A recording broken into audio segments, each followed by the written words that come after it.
주제를 따라하는 여행, 테마 여행이라고 하죠. 커피라는 주제를 따라하는 테마 여행, 바로 커피 투어입니다. 제 생애 최초의 커피 투어를 다녀왔습니다.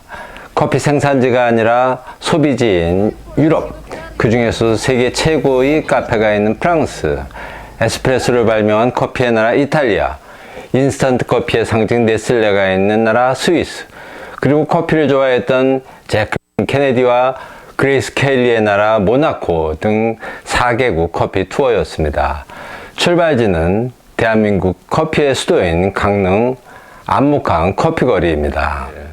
2023년 1월 19일 인천공항을 출발해서 도착한 첫 번째 방문지는 프랑스 파리입니다. 공항에 도착해서 렌트카 픽업해서 파리로 달렸습니다. 프랑스에서는 처음입니다. 도로나 교통 표지판들은 어색하지 않은데 사용하던 차와 기어나 라이트 등 스위치 위치가 달라 헷갈립니다. 개선문 근처 호텔에 체크인 하자마자 파리의 상징 에펠탑을 찾았습니다. 1889년 프랑스 혁명 1주년 기념 만국 박람회에 맞춰 완공된 330m 철탑입니다. 날씨가 쌀쌀해서인지 관광객들이 많지 않았습니다. 저녁 식사를 위해 카페에 먼저 들렸습니다. 에펠탑 앞에 있는 카페 리차드입니다. 프랑스에서 카페라는 명칭이 붙은 업소는 커피를 마시는 곳이 아니라 음식점입니다. 카페에서 커피를 팔기는 하지만 커피만 마시러 카페를 찾는 사람은 거의 없습니다. 커피만 마시려면 미리 양해를 구해야 합니다. 보통은 야외 좌석에 앉기를 권하죠. 저는 저녁 식사 시간이어서 안쪽에 자리를 잡았습니다. 음식과 함께 메뉴판에 카페 아메리카노라고 쓰여져 있는 메뉴를 주문했습니다. 어떤 맛일까요? 프랑스 커피 맛을 알아보겠습니다. 여기는 에펠탑 앞에 있는 카페 리차드스입니다.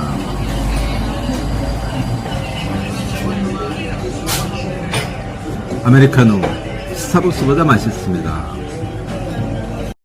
네, 맞습니다. 저의 프랑스 커피에 대한 기대가 낮았기 때문에 그런대로 괜찮았습니다. 특별한 향이나 산미는 없었지만 많이 쓰지는 않았습니다. 커피 마신 힘으로 에펠탑을 둘러보았습니다.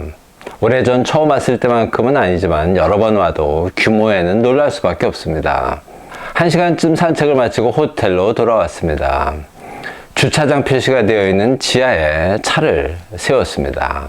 그리고 하루가 지났습니다. 1월 20일 다음날 아침, 둘째 날 아침 식사 후에 루브르 박물관을 가기 위해 주차장에서 주차비를 계산했습니다. 아플싸 65유로. 인디고라 써있는 지하 주차장 밤샘 주차료가 무척 비쌌습니다. 루브르는 13세기에 세워진 이후 400년간 궁이었다가 루이 14세 때인 17세기에 이르러 베르사유 궁전이 완공되면서 왕궁 역할 대신 미술관이나 박물관 역할을 하게 되었습니다. 유명한 그림 모나리자, 석고상 빌로의 비너스, 이집트 스핑크스, 미라 등 걸작들이 많이 소장되어 있습니다.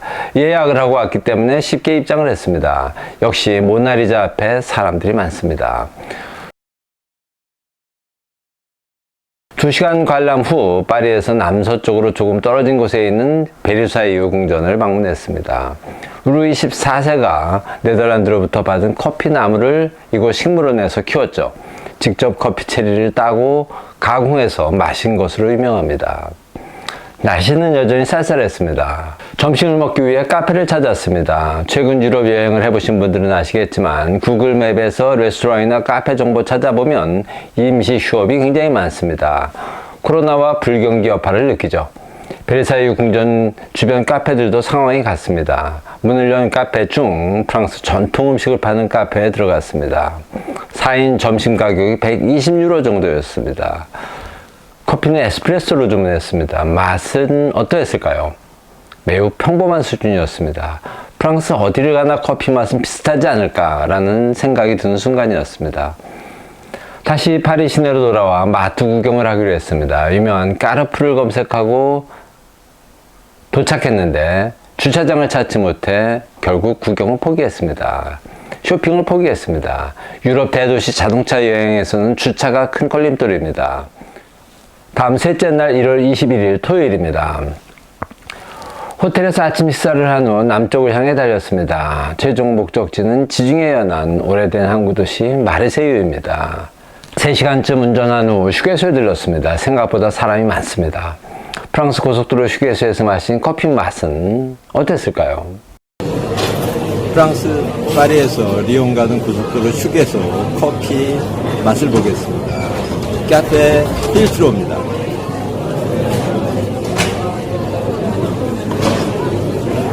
정말 기가 막히게 밍밍합니다. 그렇습니다. 그리 쓰지는 않았지만 향미가 느껴지지도 않습니다. 파리 시내의 카페에서 마신 커피와 큰 차이가 없습니다. 다시 2시간쯤 달려 도착한 곳은 리옹입니다. 프랑스 음식의 수도라 불리는 도시입니다. 리옹의 전통 음식이 모두 모여있는 유명한 음식시장 레알 드 리옹 폴 보키즈입니다. 폴 보키즈라는 유명 셰프의 이름을 붙인 음식 백화점입니다. 온갖 종류의 하몽, 치즈, 햄들이 있습니다. 조금 정돈된 깨끗한 모란시장입니다.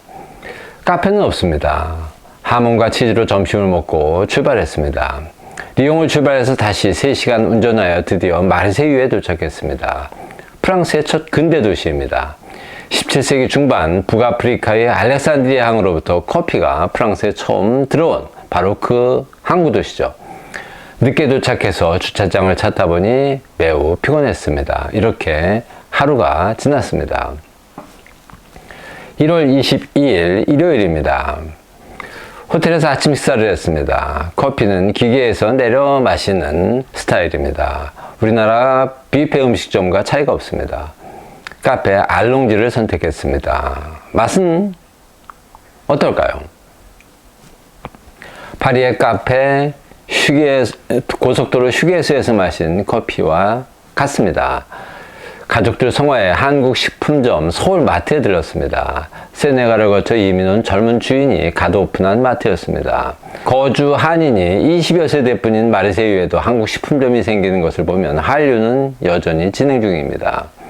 아침을 먹자마자 1시간쯤 달려 역사의 도시 아비뇽에 도착했습니다. 14세기에 세워진 교황청 건물은 정말 대단합니다. 비록 황제의 권한에 밀려 유폐된 교황이었지만 그 권위가 느껴지는 엄청난 규모의 건물입니다.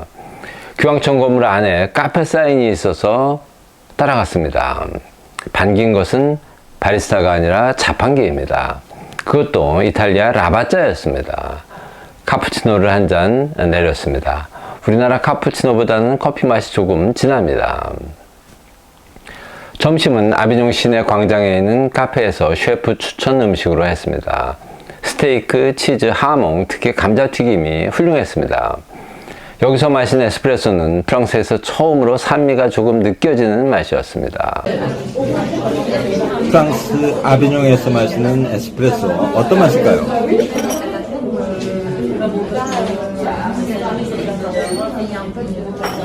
아비뇽의 역사만큼이나 깊은 맛입니다.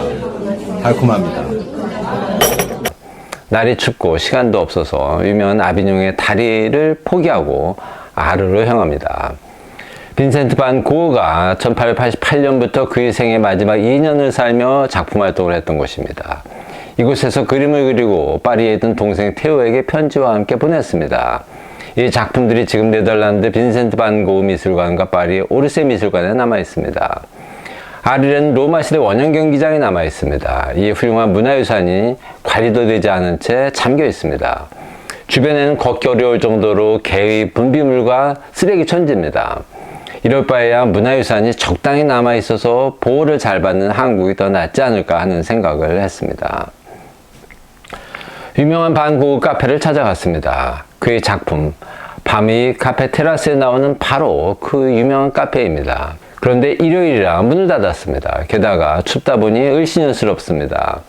야외 테이블들은 모두 치워진 상태고 관광객도 거의 없습니다. 메뉴에 보니 고흐가 즐겼다던 예멘 모카 마타리는 없습니다. 그냥 커피만 있습니다. 고흐를 느끼려면 예멘 모카 마타리를 마시라는 격언을 이 사람들은 모르는 모양입니다.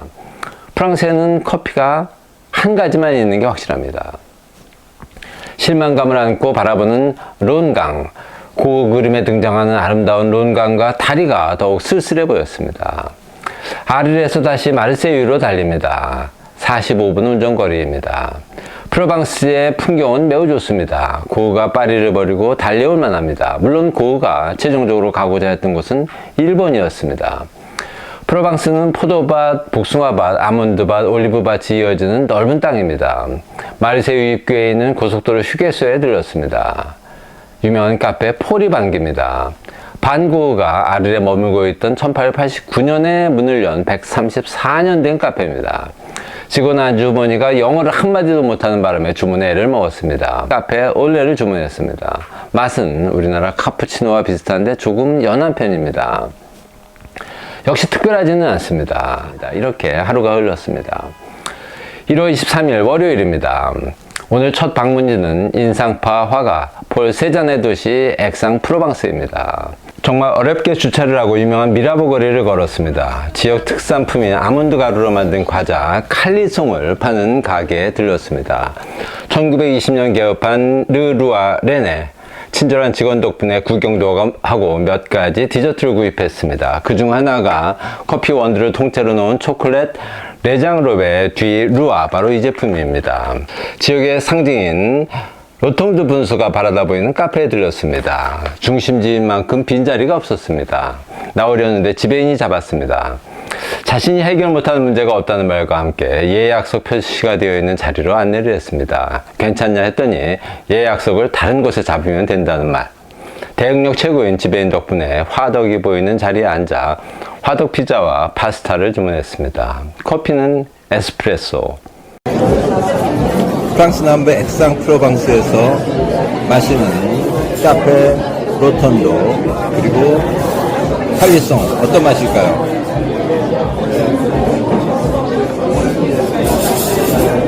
아주 씁니다.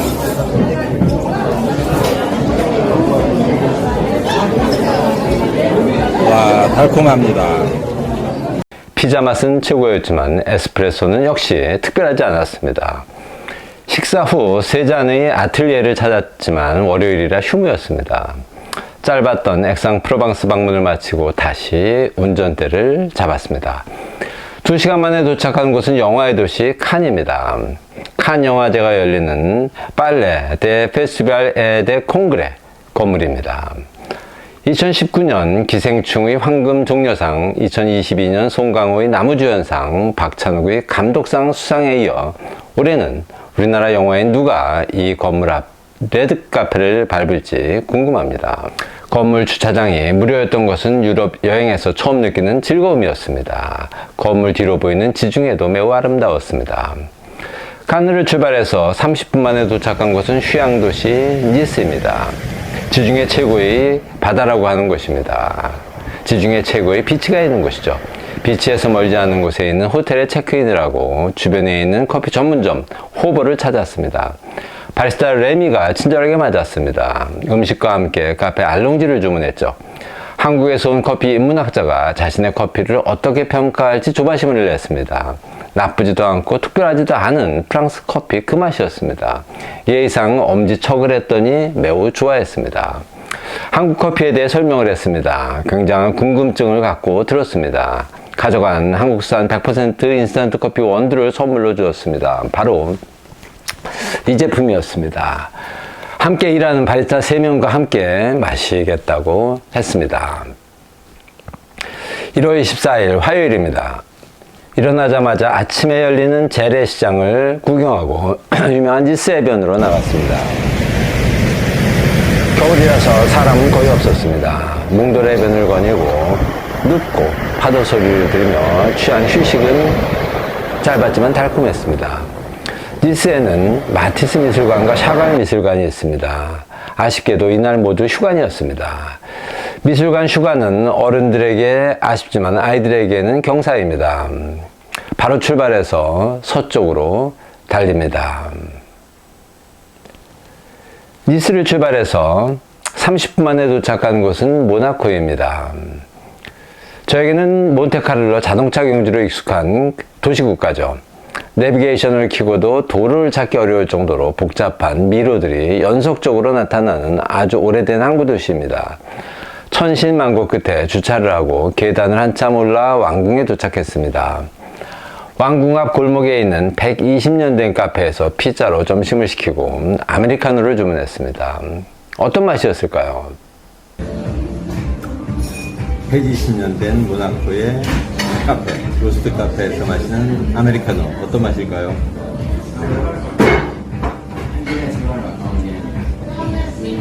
스타벅스와 똑같은 맛입니다. 프랑스 커피보다도 부족한 매우 실망스러운 맛이었습니다. 커피 맛은 없었지만 왕궁에서 바라보는 몬테카를로와 모나코 항구는 니스나 마르세유보다 훨씬 아름다웠습니다. 모나코는 저에게 두 여성을 떠올리게 합니다. 모나코의 왕자와 결혼했던 미국의 여배우 그레이스 켈리, 그리고 선박왕 오나시스와 결혼했던 제클린 케네디입니다. 두 사람 모두 커피를 좋아했지만 이곳 모나코에서의 행복한 생활이 오래가지는 않았습니다. 커피 맛이 없어서 그랬었을까요? 그녀들의 쓸쓸함이 느껴지는 곳입니다.